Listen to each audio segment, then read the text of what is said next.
In this video, let's talk about the preferences of consumers and the concept of indifference curves. In order to understand consumer preferences, it is important to understand what a market basket is. It is usually referred to represent a group of items.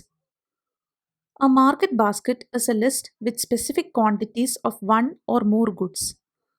An example of a market basket can be the quantities of food, clothing, etc. that a consumer buys each month. We can also use the word consumption bundle instead of market basket.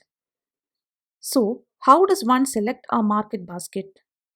Consumers usually select market baskets that can make them as well off as possible. There can be several market baskets. One may contain 20 units of food and 30 units of clothing. Other may contain 30 units of food and 20 units of clothing, etc. The consumer chooses his market basket based upon his preferences. The theory of consumer behavior begins with three basic assumptions about consumers' preferences for one market basket versus another. The first one is completeness. Preferences are assumed to be complete. In other words, consumers can compare and rank all possible baskets. Thus, for any two market baskets A and B, a consumer will prefer A to B, or will prefer B to A, or will be indifferent between the two. By indifferent, we mean that a person will be equally satisfied with either basket. For example, suppose the market basket contains only one good, tea in basket A and coffee in basket B. The consumer may prefer tea to coffee or coffee to tea or may be indifferent between the two based upon his preferences. Transitivity. Preferences are transitive. Transitivity means that if a consumer prefers basket A to basket B and basket B to basket C, then the consumer also prefers A to C. For example, if the market basket A contains coffee, B contains tea, and C contains milk, then if the consumer prefers coffee to tea, this means that he prefers A to B. If the consumer prefers tea to milk, this means that he prefers B to C. So, the consumer must prefer A to C or coffee to milk to maintain his consistency of preferences. The third assumption is that more is better than less. It is assumed that consumers always prefer more of any good to less. In addition, consumers are never satisfied or satiated. More is always better. Here, goods are considered to be desirable and more goods generate more desirability. Given our three assumptions about preferences, we know that a consumer can always indicate either a preference for one market basket over another or indifference between the two. We can then use this information to rank all possible consumption choices. These three assumptions form the basis of consumer theory. Now, we will move on to the concept of indifference curves. We have already discussed that by indifferent, we mean that a person will be equally satisfied with either basket. An indifference curve represents all combinations of market baskets that provide a consumer with the same level of satisfaction. We know that a consumer can always indicate either a preference for one market basket over another or indifference between the two.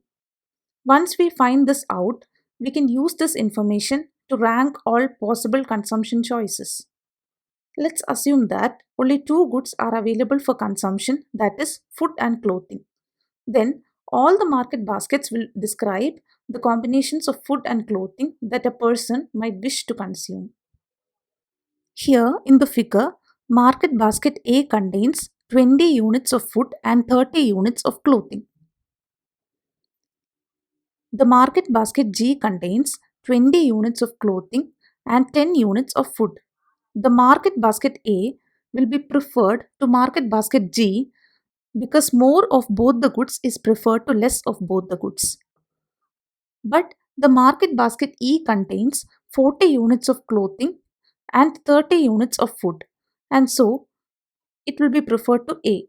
We can easily compare between A E and G because they contain more or less of both the goods.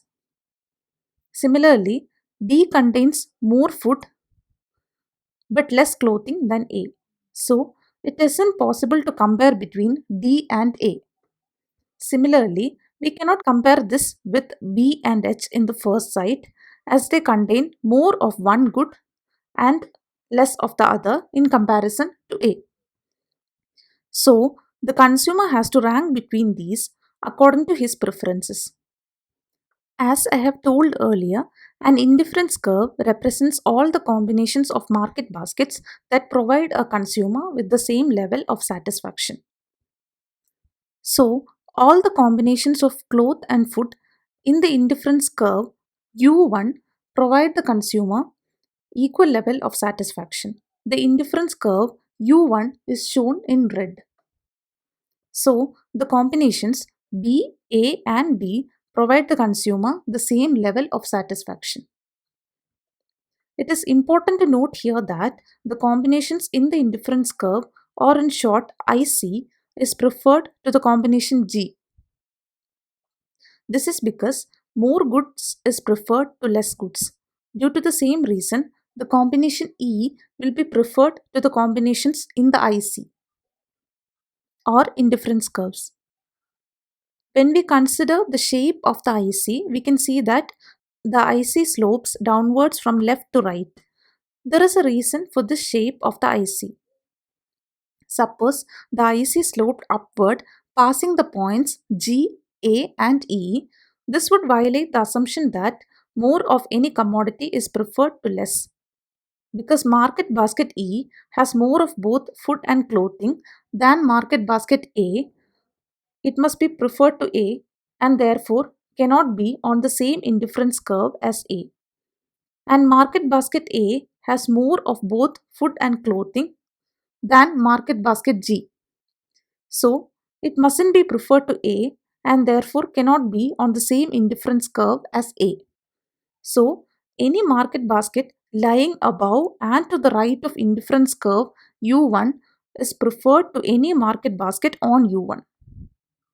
This is because that market basket will contain more of both the goods than the indifference curve U1. Now, let's talk about indifference maps. It refers to a set of indifference curves corresponding to different income levels of the consumer. Basically, it is a set of indifference curves that describes a person's preferences. To describe a person's preferences for all combinations of food and clothing, we can graph a set of indifference curves called an indifference map. Each indifference curve in the map shows the market baskets along which the person is indifferent. This figure shows an indifference map which depicts a person's preferences. These three indifference curves form part of an indifference map. Indifference curve U3 generates the highest level of satisfaction, followed by indifference curves U2 and U1. This is because indifference curve U3 contain more of both the goods when compared to the other two indifference curves. So, any market basket on indifference curve U3, such as basket A, is preferred to any basket on the curve U2, for example, basket B, which in turn is preferred to any basket on U1, such as D. In an indifference map, as we can see, indifference curves are parallel and a higher indifference curve represents a higher level of satisfaction. Another important property of an indifference curve which must be noted is that indifference curves cannot intersect. When we see the figure, it shows that the two ICs U1 and U2 intersects at A. Here, A and B are both on indifference curve U1. So, the consumer must be indifferent between these two market baskets. And also, A and D lies on indifference curve U2, so the consumer must also be indifferent between these two market baskets. I have told earlier about the assumption of transitivity, that is, if A and D and B and D are indifferent to each other, then B and D must also be indifferent to each other. But this conclusion can't be true since market basket B must be preferred to D because it contains more of both food and clothing. Thus, the indifference curves, when it intersects, contradicts our assumption that more is preferred to less. And this is the reason why ICs cannot intersect with each other. In the next video, we will continue with the shape of the ICs and marginal rate of substitution. Thank you.